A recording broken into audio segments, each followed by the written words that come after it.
Uce. E aí, broto? Como é que tá, William? Uce, vamos lá, galera. O papo tá bom. Se deixar eu falar, eu vou embora, hein? Eu falo pra caraca. Uce, Júlio Moraes. Uce. Júlio, eu tô abrindo uma nova live aqui, tô continuando o assunto da anterior.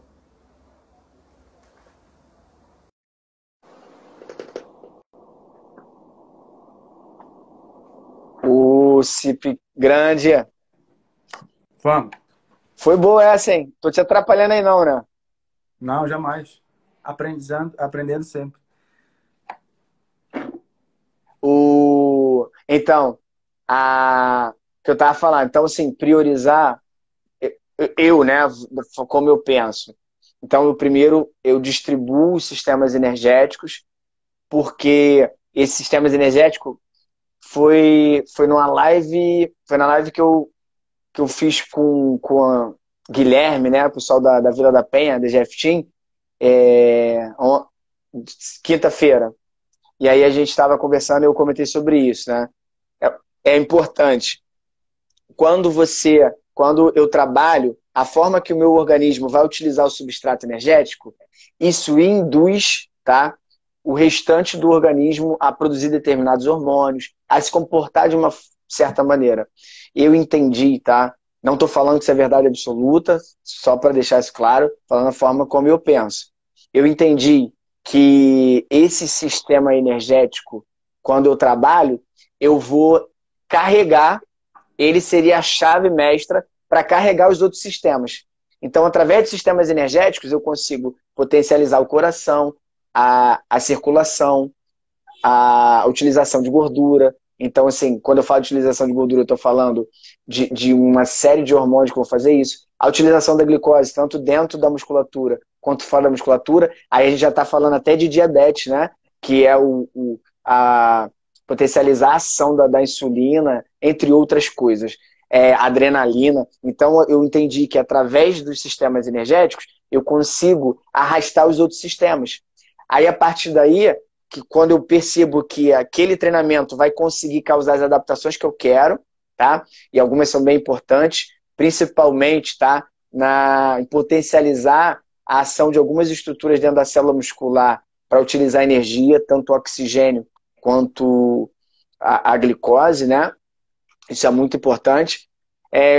Tanto essa situação, quanto a questão da adaptação cardíaca específica que a gente precisa, que também é muito importante, que é a força na contração do coração e capacidade de enchimento, que é uma outra coisa também que a gente tem que se preocupar. Aí, a partir daí, eu distribuo as habilidades físicas. Então, se eu não tenho uma habilidade física de fato, a não ser como eu falei, né? Eu penso na resistência ali à acidose, né? Mas, assim, as outras habilidades, motora e neuromuscular, aí a gente está falando de força, equilíbrio, né? Velocidade, coordenação, flexibilidade e tal. Eu distribuo na minha planilha de treino a partir daí. Aí, a partir daí, a gente tem que entender algumas coisas. Algumas habilidades dessa, ela tem um tempo para ela se manifestar no organismo. Então, não adianta eu treinar força na semana da competição, porque a força na semana da competição não dá tempo dela se manifestar, tá? Então, se eu sei disso, a força ela tem um período de manifestação prolongado, tá? E existe um modelo de planejamento, de organização de treino, né? De periodização que diz que eles chamam de volume residual. Então, se eu sei que ela tem um grande volume, ela tem um grande tempo para se manifestar, ela vem normalmente, inicialmente, na minha planilha, e não no meio ou no fim. Então, algumas habilidades a gente tem que só entender como é que elas se comportam para eu colocar em determinados momentos. E não adianta eu prolongar muito essa habilidade, se eu tenho 4 meses, não adianta eu treinar 3, porque eu preciso dela se manifestando. E eu preciso, depois dela, a gente chama de interconexão de carga, né? Depois dela, ele tem que ter um outro tipo de habilidade física que se relacione com ela para que ela potencialize. É como, por exemplo, dá um exemplo aqui. Vamos lá. Você joga fogo no carvão. isso é uma condição dele pegar fogo, né? Ah, botei fogo ali, botei algo, joguei fogo. Mas se você abanar, o que você faz? Você potencializa aquela ação. Não sei se o exemplo foi legal, não sou churrasqueiro, então talvez não. Mas é algo, quando você coloca as habilidades físicas, elas têm uma interconexão entre elas. E como você organiza, você pode potencializar, quer dizer, quando ela surgir, ela vai surgir muito mais, de uma forma mais intensa, não é exatamente essa palavra, mas ela vai ter uma qualidade melhor, e dependendo da habilidade que eu colocar, eu murcho um pouco ela. Ela vai se manifestar, mas ela vai se manifestar com uma qualidade inferior à outra. Ossi, respondido? Vamos mandar um salve aqui pro Fernando Sérgio. Olha, saudade dessas aulas ao vivo às 9. Sempre assisti aqui em Belém, Ossi. Fã-clube aqui de Belém. A minha aula? Pô, legal. Estava assistindo todo sábado às 9. Uma pequena, grande dúvida aqui. Já até chegou a passar por ela durante a live passada aí. Eu sou praticante e determinei que daqui a 4 meses eu vou competir. Vamos usar os 4 meses que a gente está falando bastante. E eu começo a fazer musculação. Aí eu chego na academia, falo, professor, eu quero competir e tal. Automaticamente, dificilmente vai encontrar um professor que vai ficar focado no esporte. Até porque provavelmente não deve ser praticante, né? Vai te passar aquele treino básico de hipertrofia. O que isso vai te ajudar? Ou se vai ajudar? Vamos lá. Aí, galera, para fazer isso eu vou ter que alfinetar um pouquinho. Mas é essa que Vamos ser polêmico, né? Quem é polêmico ganha. Eu evito ser polêmico, mas quem é polêmico ganha mais. Ganha mais like, né? Então, galera, primeiro, outra brincadeira que eu faço com meus alunos competidores. Eu falo assim: ou você vai ser modelo, ou você vai ser campeão mundial. O que você escolhe? É melhor ser igual. Ó, eu sou feio, mas eu fui campeão mundial. Aí... Então tem uma hora que a gente escolhe, não é verdade? Mas é muito importante, porque quando o aluno começa a treinar hipertrofia, por exemplo, a hipertrofia ela tem uma característica no organismo que é prejudicial ao condicionamento competitivo. Tá? Então, isso é muito importante o cara entender. Por isso que não se deve treinar hipertrofia perto do ciclo de competição. Então, se você tem um aluno, por exemplo, que quer subir de peso, a hipertrofia é aconselhável que ela venha no início da planilha, quando você tem menos competições. E do meio da planilha para lá, normalmente você já está competindo, né? Então, ela deve vir. Por quê? Porque o desarranjo que ela traz, a quantidade de lesão que ela traz, prejudica. Então, vai acabar prejudicando algumas... por exemplo, prejudica a sua recuperação, prejudica a restauração de regiões dentro da sua célula que você precisaria. Tá vindo um ruído aqui, não sei se é teu. Acho que não é daqui, não. É meu. Então, isso é importante. Então, esse cara, por exemplo, o mais importante de tudo, que eu falo, se você quer fazer musculação, ou quer fazer qualquer atividade paralela, mas o seu foco é o jiu-jitsu, procure um profissional que trabalha com isso. De preferência, tá? Que o cara tenha vivência da modalidade. Não estou dizendo que um cara que não tenha vivência não vai saber fazer o trabalho. Mas o cara que tem a vivência tem muito mais chance de aproveitar, né? de acertar, digamos assim. Então, primeira coisa.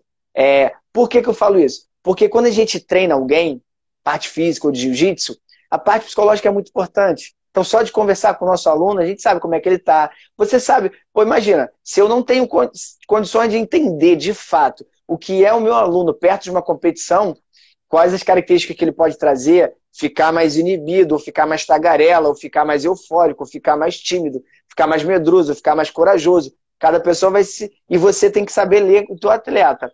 Se eu não tenho noção disso, tu pode, às vezes, o cara tá precisando de uma determinada ação sua, e você faz uma totalmente diferente. Se eu não entendo que um atleta perde peso em determinadas situações e que aquilo baixa muito o condicionamento dele, eu também não vou ter determinados comportamentos. E se eu não entender a modalidade de fato, eu posso, por exemplo, como a gente falou, trabalhar hipertrofia por muito mais tempo que eu deveria e prejudicar o condicionamento do meu atleta. Respondido? Pois, tem como fazer um trabalho físico um mês antes da competição?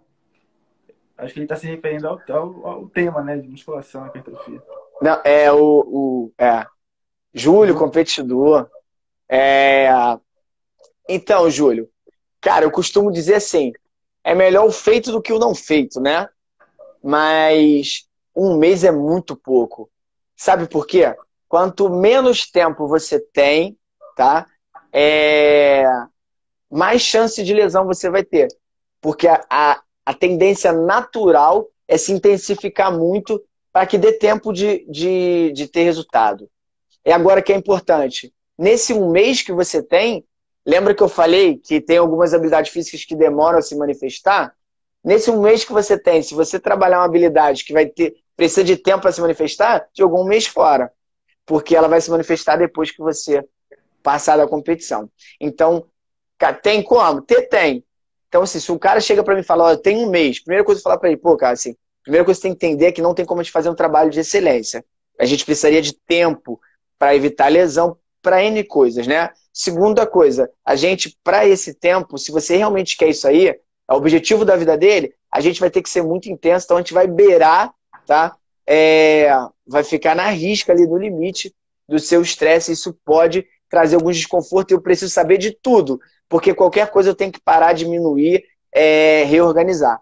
E algumas habilidades não dá para treinar, a gente vai ter que treinar de outra forma. E é só isso que o cara tem que entender. Se ele conseguir entender isso, e se ele comprar a ideia, vamos embora. Só que, no geral, eu falo, cara, vamos fazer um trabalho a longo prazo. Cara, a maioria das pessoas me procuram para treinos de 6 meses, de 4 meses para lá, que é o ideal. Mas 6 meses, um ano, tem gente que me procura com 2 anos, com um ano de... Quero fazer um trabalho para o Mundial do ano que vem, quando já termina o Mundial do cara. Pô, ótimo. Eu tenho muito tempo. Eu tenho tempo de conhecer. É igual relacionamento, né? Que a gente fala, ninguém conhece ninguém. O professor conversa com o corpo do aluno, né? Fisiologicamente. E o corpo do aluno vai dando respostas. Então, assim, eu faço uma pergunta, entre aspas, né? Uma pergunta fisiológica, quer dizer, eu exponho ele a um estresse e ele responde fisicamente, né? Ou mecanicamente, que às vezes o cara muda o padrão por causa de dor e tal. Então ele me responde. A partir dessa resposta, a gente vai mantendo esse diálogo mais intenso, menos intenso, e aí o treinamento ele se dá por esse diálogo. Isso é muito importante. Com um mês, não dá tempo, porque muita coisa camufla. Por exemplo, quem é atleta sabe, atleta mente. O cara mente quando tá com dor, o cara mente tudo. Por quê? Porque ele quer treinar.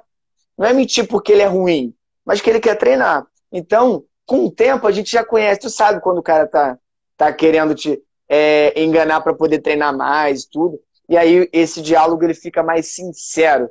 Porque eu já não converso só com o que o cara tá me falando.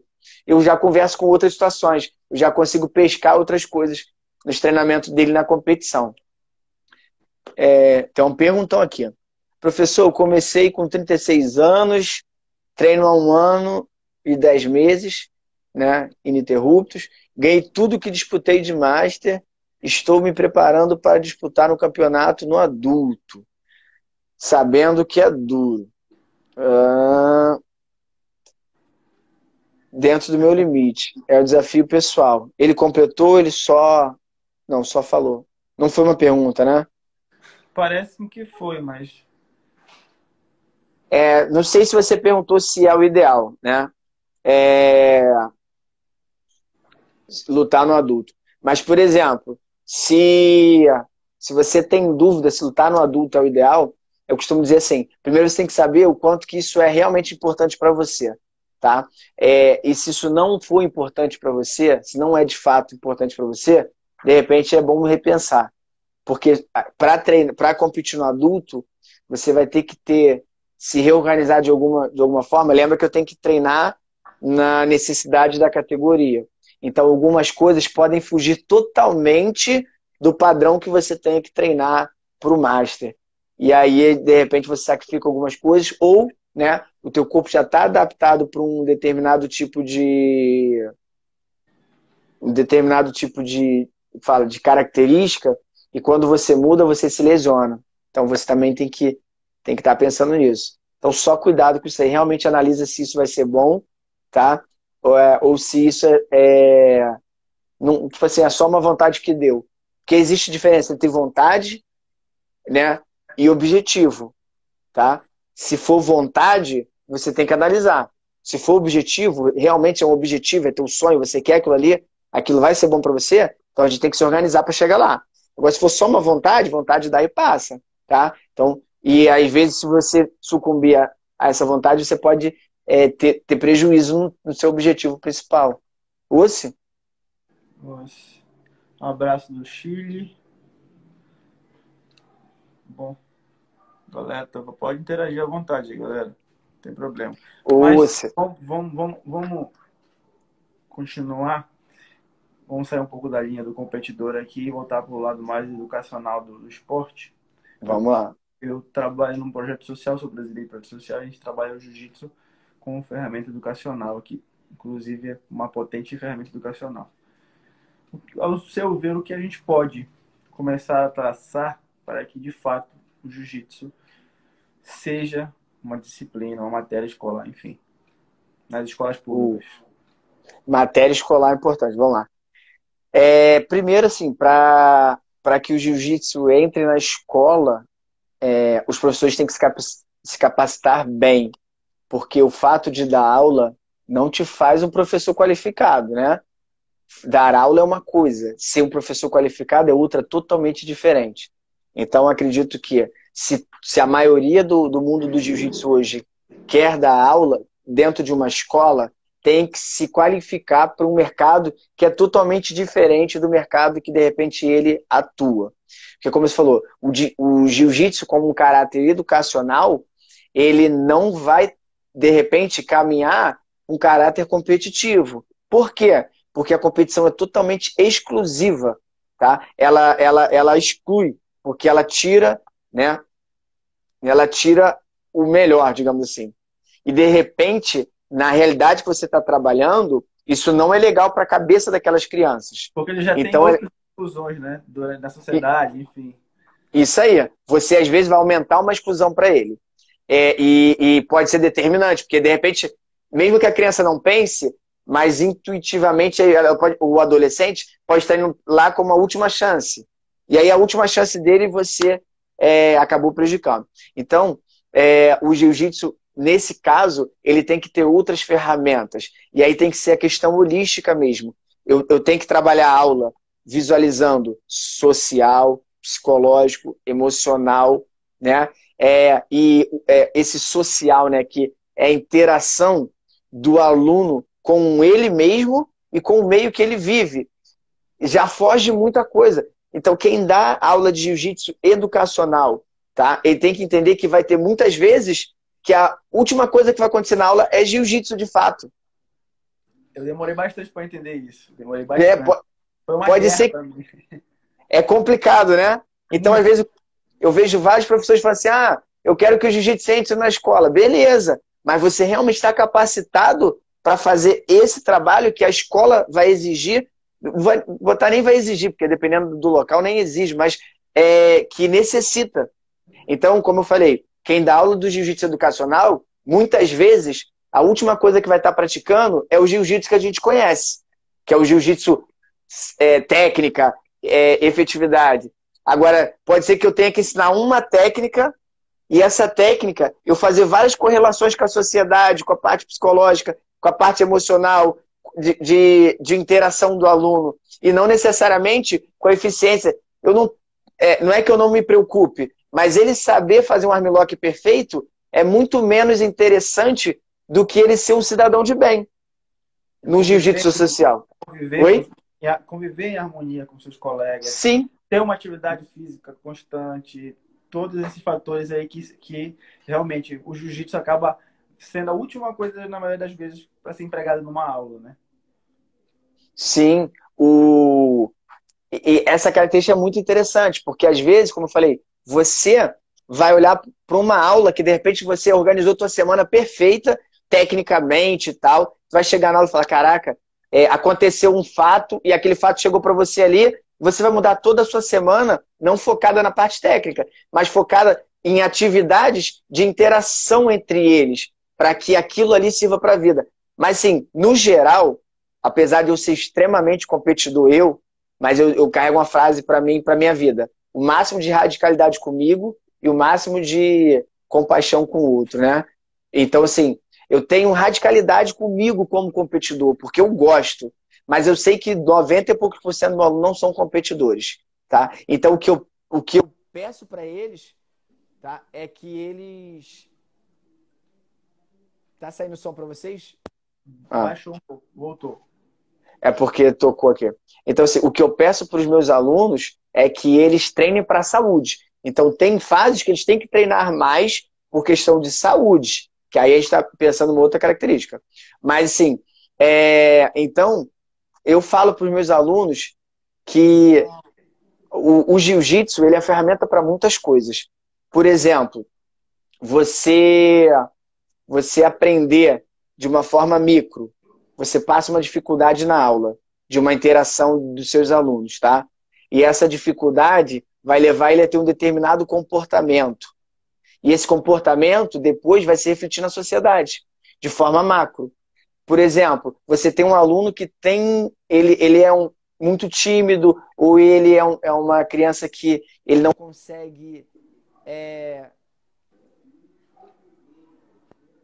evoluir, se impor, né? Então, o que você vai fazer?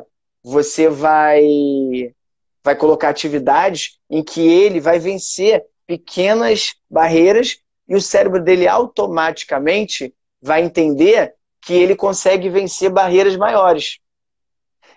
Mas você não vai dizer isso para ele. Mas a sua aula vai dizer isso para ele fisiologicamente e emocionalmente, né? Psicologicamente. E ele automaticamente, o cérebro dele vai transferir isso para a vida. Então, é isso que o cara tem que se preocupar na escola. É dar essas características. Então, trabalhar o contexto todo. E entender que o jiu-jitsu vai ser um acidente e uma ferramenta para acontecer todas as outras coisas que são objetivo de aula. E não que o objetivo de aula é o armlock perfeito ou uma passagem perfeita. Não que isso não vai acontecer. Mas isso vai acontecer de forma secundária. Porque a sua organização vão ter outras prioridades. Verdade. Agora, quem está dando o tempo é o meu tempo. Mas antes de terminar, tem uma outra grande pergunta. Já pensando no pós, assim, já no pós, tudo vai passar, enfim, a gente vai conseguir voltar. Eu queria que o senhor pontuasse o que o senhor enxerga hoje como grande problema, para que quando voltarmos, não se repetir mais dentro de uma academia. Se o cara realmente quer viver do jiu-jitsu, quer fidelizar o aluno e quer trabalhar e vencer através do esporte. E isso no modo geral, não só pensando em competidor, em alto rendimento, não. Em tudo. Num todo. Uma coisa que é interessante eu acho que vai começar a não ter mais espaço para amadores, né? Então, o profissional, o professor tem que ser profissional. O que a gente tem hoje muitos professores que só são professores, eles não são profissionais. Por que isso? Eles só ensinam, mas ele não tem uma sistematização do ensino. Ele não pensa em outro... Oi? Rapidinho, só para polemizar um pouquinho, rapidinho. Faixa preta é professor? Oi? Faixa preta não. É professor? Não. Faixa preta é um praticante que tem mais tempo. Ser professor são outras condições. O faixa preta, ele só pegou a preta. E ele está treinando mais tempo que um faixa azul ou que um faixa roxa, né? E às vezes nem está treinando mais tempo, dependendo de quando ele entrou, né? Mas isso aí são outros 500. Porque se um garoto entra com 10 anos e ele é roxo aos 20, ele já treina 10 anos. E às vezes o cara pega preta em 6 anos, de lugares aí 5 anos, então ele nem mais tempo do que os outros ele treina. Mas ele só treina. Dar aula são outras situações. O cara, quando ele quer dar aula, ele tem que se profissionalizar. E a partir daí entra várias coisas. Cuidado com o que você fala, com o que você faz, aonde você faz, com a sua rede social, com o seu posicionamento. Isso é muito importante, porque o professor não escolhe aluno, é o aluno que escolhe o professor.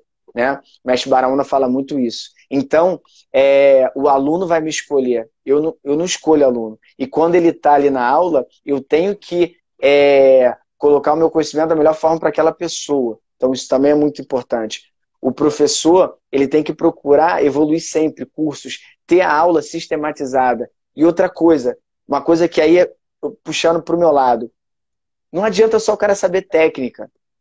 Porque quando ele dá aula, ele mexe com a fisiologia do aluno. Então, ele não precisa fazer faculdade se ele não quiser. A briga não é essa. Mas ele precisa entender o que está acontecendo na aula. Para ele não, de repente... Porque, assim, querendo ou não querendo, vamos lá, o cara chega com uma patologia, ele é diabético, ele é hipertenso. O professor ele tem que saber minimamente o que pode e o que não pode fazer numa aula. Né? Ele pelo menos tem que entender a fisiologia base. Né? Ele tem que entender de lesão, ele tem que saber o que é uma lesão, o que não é, né? Não é simplesmente, eu sei porque eu vivenciei isso a minha vida toda. Não é só isso, tem muitas outras coisas.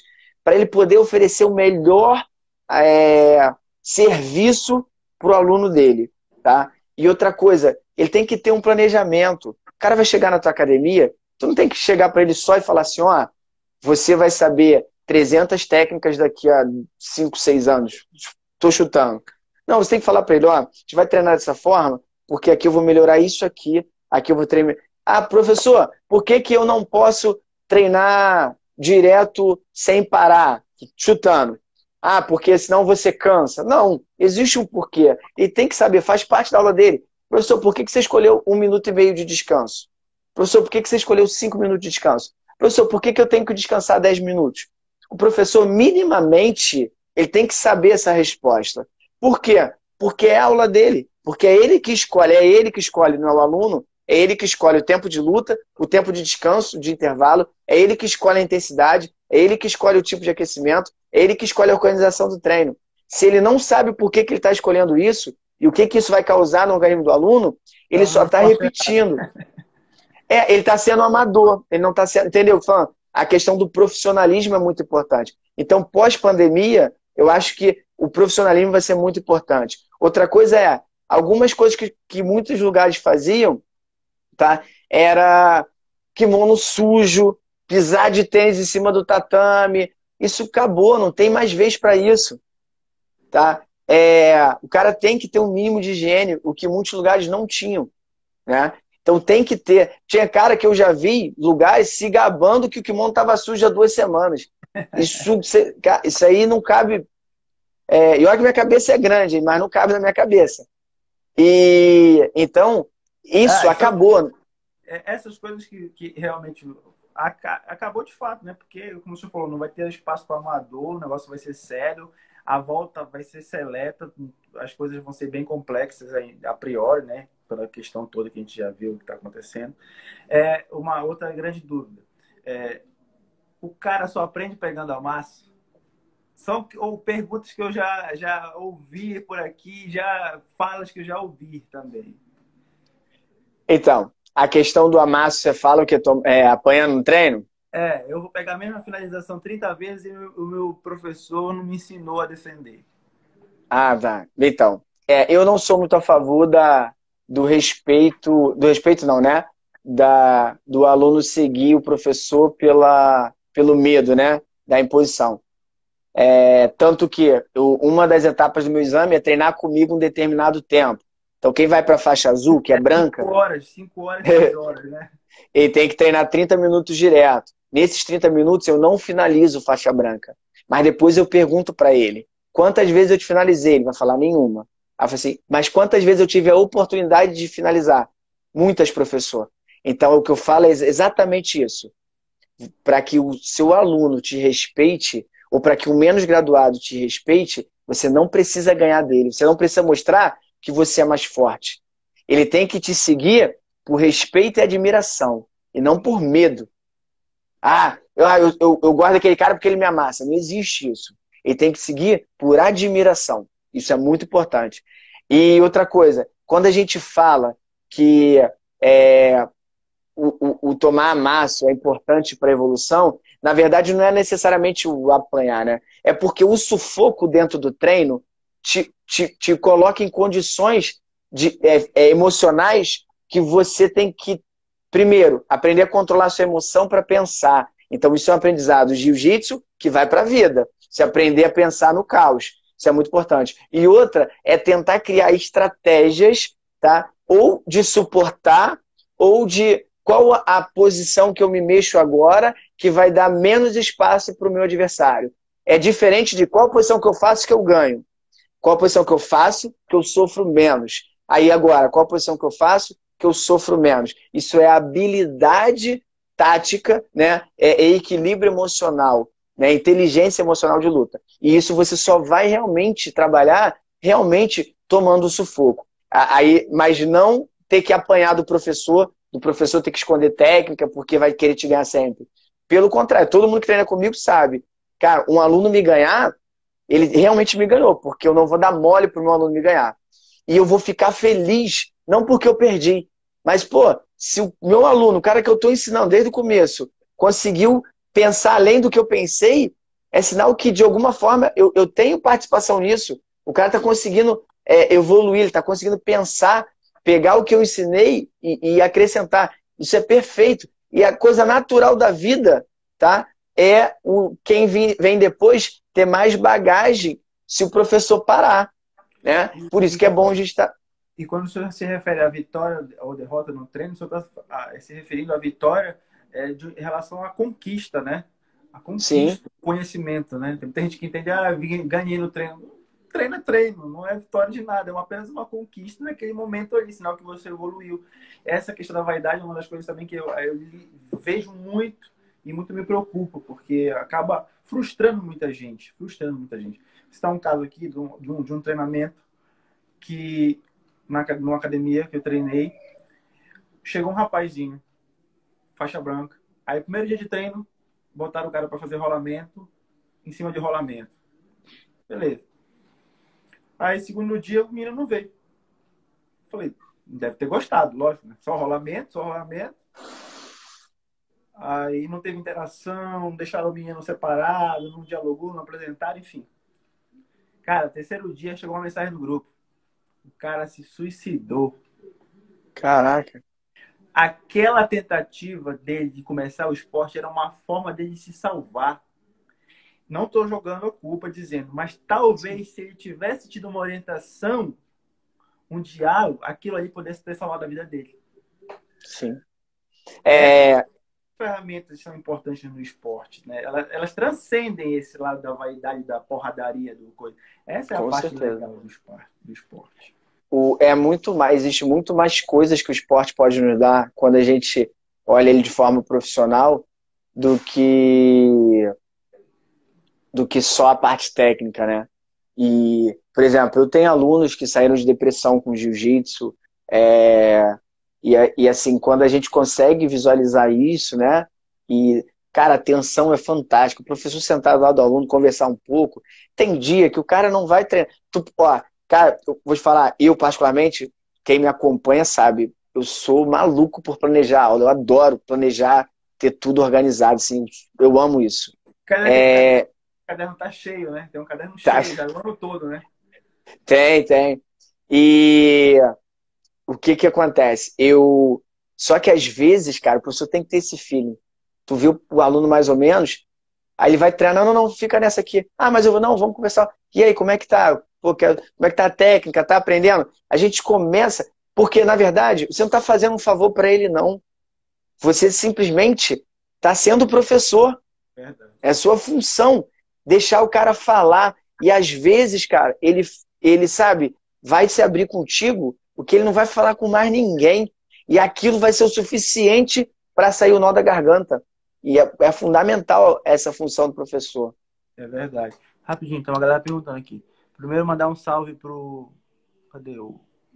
Mandar um abraço aqui, o Jeff Team, Feira de Santana. Grande abraço, galera. Mestre, na sua visão, qual escola da atualidade está nesse momento mais próxima da profissionalização? Qual RBI, escola?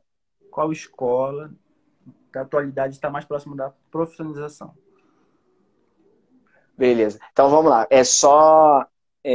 Por exemplo, determinados tipos de profissionalização é meio complicado. Eu não estou falando só de mercado, questão de dinheiro, não. Mas, sim, vou falar algumas. Primeiro, eu vou falar da GF Team, que é quem eu convivo, né, de forma mais intensa.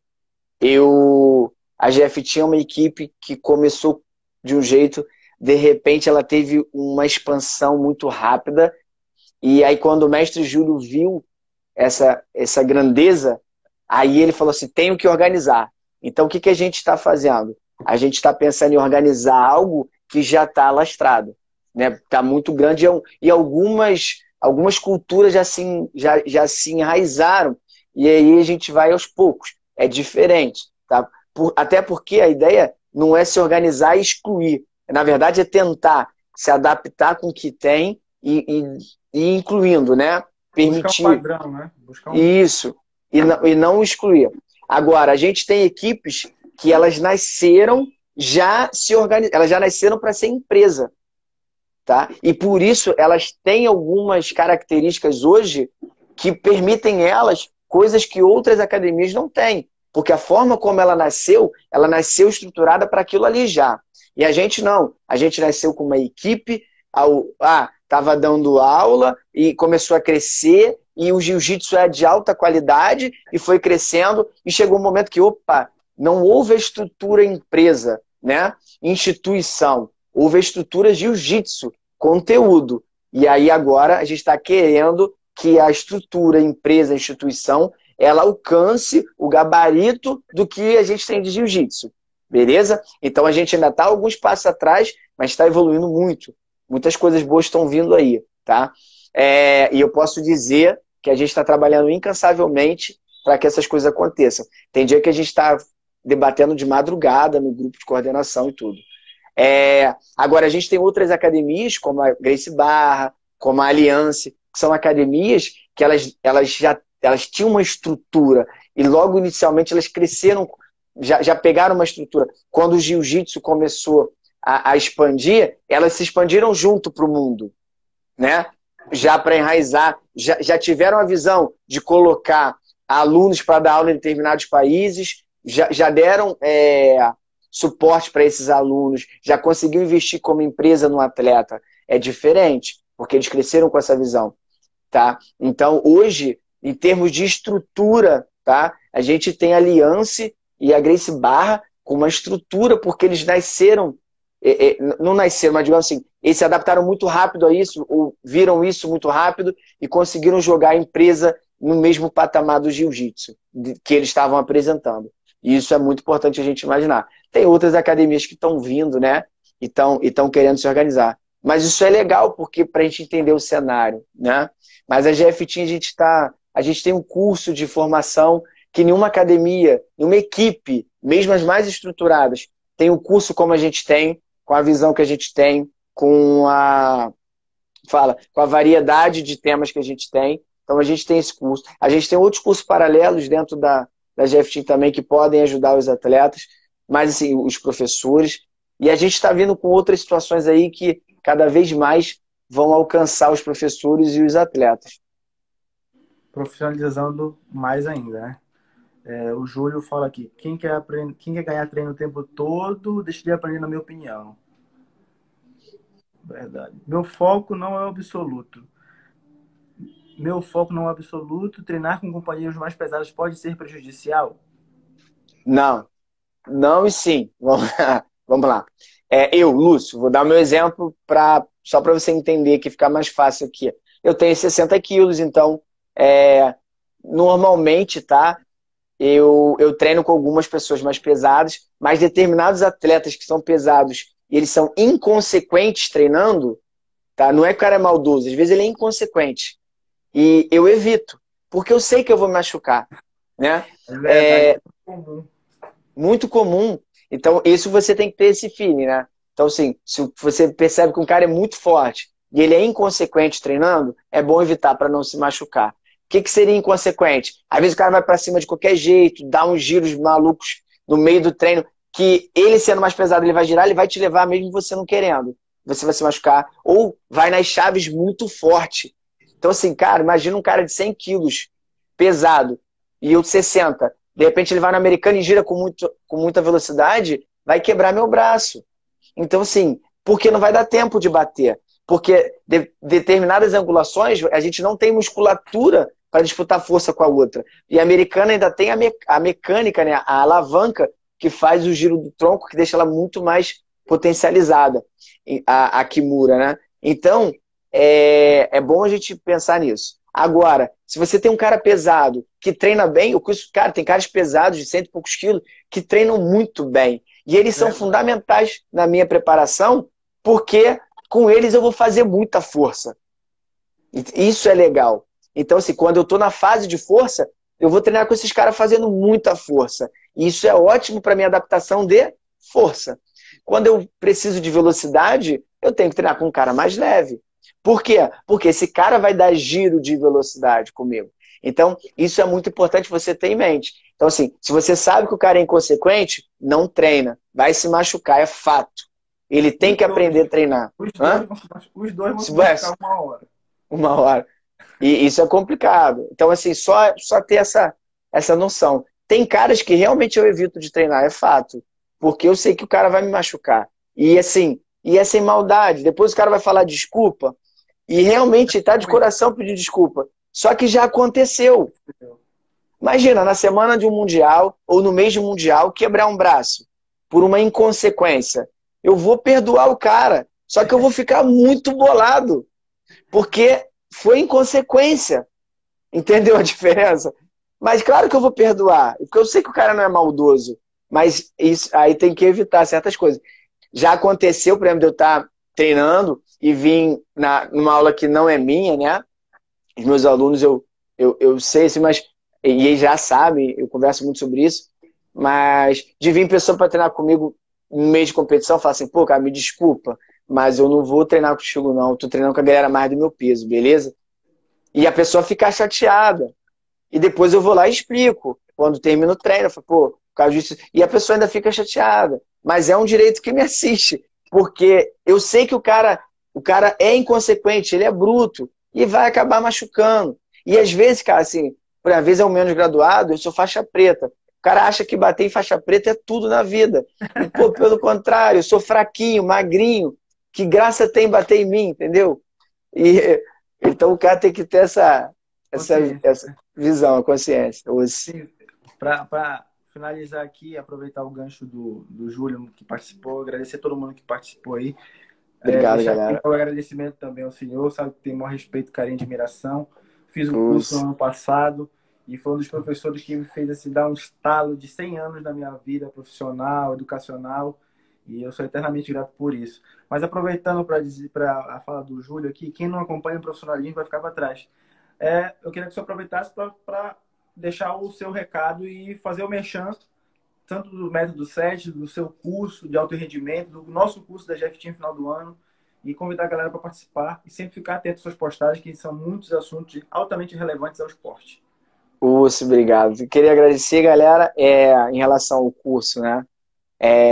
A minha ideia, né? Eu costumo dizer que eu sou meio maluco porque eu sou visionário, né? Eu tenho uma visão de jiu-jitsu que muita gente, de repente, não tem. Que você consegue treinar com qualidade, intensidade, preservando lesão. E só você saber planejar. Essa é a minha ideia. Eu desenvolvi um método e esse método se transformou num curso. Eu falei assim, cara, eu desenvolvi um método e eu posso partilhar isso. Esse método se transformou num curso. E hoje esse método está se transformando num curso online. Tá quase aí, eu já estou com os módulos, alguns módulos já subiu, né, na plataforma. Falta terminar algumas coisas, esse curso vai ficar online, então eu vou conseguir alcançar muito mais pessoas. E no módulo online, vai ter um módulo que nunca foi dado no curso presencial, tá? Que é falando sobre o comportamento cardíaco durante o treino de jiu-jitsu. E o que eu posso fazer enquanto professor para potencializar essas adaptações no coração do meu aluno. Então, o professor, de forma... não precisa ser formado. Meu curso, as pessoas formadas fazem, mas a minha ideia é dar aula para quem não é formado em educação física, para ele poder aplicar no dia a dia dele. Então, ele vai entender o coração, como o coração se comporta, o que ele pode fazer para melhorar isso. Essa é uma coisa. E a outra, galera, é justamente a ideia do meu curso é que o curso seja aplicado. Se você assistiu uma aula, acabou a aula ali, o que eu falei naquela aula, você vai conseguir aplicar na tua aula na hora. Esse é o objetivo do meu curso. Eu sempre me preocupei com isso. Tudo que eu falo, quando eu terminar de falar, o cara vai conseguir aplicar na hora. Pelo menos uma das coisas que eu falei, ele vai conseguir botar no dia a dia dele. Porque isso transforma. Não adianta eu falar e o cara não conseguir botar na aula dele, né? Show. Brigadão. Brigadão aí, Eric. E Eu sucesso aí agradeço. no seu projeto, que eu sei que quem trabalha com projeto é um grande benefício aí que está fazendo para a vida das pessoas e para a sociedade, né? Nossa. E que a galera aí, todo mundo aí de Belém, meus braços sempre abertos aqui no Rio, quando vier no Rio, pode me procurar. E se tiver pergunta, pode enviar. Isso aí eu sempre respondo na medida do possível. Estou sempre respondendo. Uma coisa rapidinho antes de terminar, você falou um negócio importante agora. Um rapaz perguntou se o curso vai poder participar faixa azul. Então, galera, o curso online, ele vai ficar aberto, tá? No curso presencial, eu estava dando preferência à roxa, marrom e preta, porque são a galera que normalmente já cai para dar aula, ajudar, né? E tá ali no meio. Mas o curso online, ele vai ficar aberto. Então, assim, os atletas vão poder fazer, independente da graduação, para poder conhecer. Então, o curso vai estar disponível aí. A pessoa que dá aula vai ser muito mais produtivo no sentido que ela vai entender e vai poder aplicar, né? E se você, por exemplo, é faixa azul e tem vontade de dar aula, já pede para o seu professor para estagiar com ele, para ficar ali com ele, pelo menos com um grupo, né? E que você tenha mais confiança e pede para esse professor te ensinar. Cara, eu como professor, se um aluno me pede para eu ensinar ele a dar aula, isso é uma das melhores coisas que acontece, eu fico muito feliz. Então, se o cara chegar para mim e falar assim, professor, me ensina a dar aula, ele vai ficar do meu lado, porque é isso, eu amo isso. Então, pede para o professor, aí se você fizer o curso, você vai conseguir pegar as coisas e tá partilhando com ele e pedindo de vez em quando alguns acessos para você poder fazer na aula e você vai conseguir, aproveitar muito mais do curso. Mas assim, eu não sei ainda quanto tempo eu vou deixar o curso aberto ali, mas eu acredito que vai ser um grande tempo. Então, a galera comprar o curso vai ter um grande tempo de acesso à plataforma. E caso eu atualize alguma coisa, eu vou estar jogando na plataforma, então quem já comprou o curso vai estar bebendo dessas atualizações durante um tempo, o que também é muito legal, que não dá para fazer, né, com curso presencial. Show, Assim. show. Só para reforçar aí para a galera sobre o curso e sobre a pessoa do mestre Lúcio, antes de eu fazer o curso, comecei a pesquisar algumas coisas no Instagram e apareceu o perfil dele, né? Falei, pô, esse cara fala bem pra caramba, fala bem do esporte, tem conhecimento técnico do tema, enfim. Aí eu vou seguir. Aí eu segui, aí dei aqueles 1000 likes nas fotos, né? Aí ele não me seguiu de volta e me respondeu. Eu falei, pô, tá bom, sou de Belém do Pará, aí não vai nem dar moral, enfim. Cheguei no Rio, fui fazer o curso. Aí fiquei olhando pra ele, jeitei calado, magrinho, né? Na dele. Aí eu falei, cara, será que esse cara é metido, é marrento e tal? Vamos lá. Quando ele começou o curso, aí começa de cair por terra, né? Aquela ideia de uma fala totalmente didática, assim, bem aberto, bem franco. E quando ele ministrou, então o negócio abriu minha cabeça 1000 anos. Aí eu terminou o primeiro dia, bati na sala dele, perguntei algo, aí ele me respondeu. Aí eu falei, vou falar com ele no Instagram, vamos ver. Ele me respondeu, eu falei, não, realmente o cara é humilde, o cara ele sempre está solícito. Aí depois teve o grupo que nós criamos do alto rendimento e a gente fez uma parceria a seguir. Então, galera, quem puder, não hesite não, vá lá, que ele dá todo o suporte. É um cara altamente técnico, conhece muito, e é o que eu falei, que ele já falou, né? Ele vive, tem a experiência e tem o conhecimento. Então, essa trilogia aí é para poucos quando se trata de jiu-jitsu no Brasil. Então, eu só agradeço mais uma vez aí pela live, pela participação de todos, e vamos pensar na segunda aí já pós-pandemia. Beleza. Valeu, obrigadão. Júlio, o Júlio botou ali, o curso ainda vai sair ainda. Se tudo der certo, no final de maio aí eu tô com ele todo completo. E só vou esperar a liberação da plataforma. Os, Mestre, grande abraço. valeu. Abração. Tchau, Os, tchau. tchau.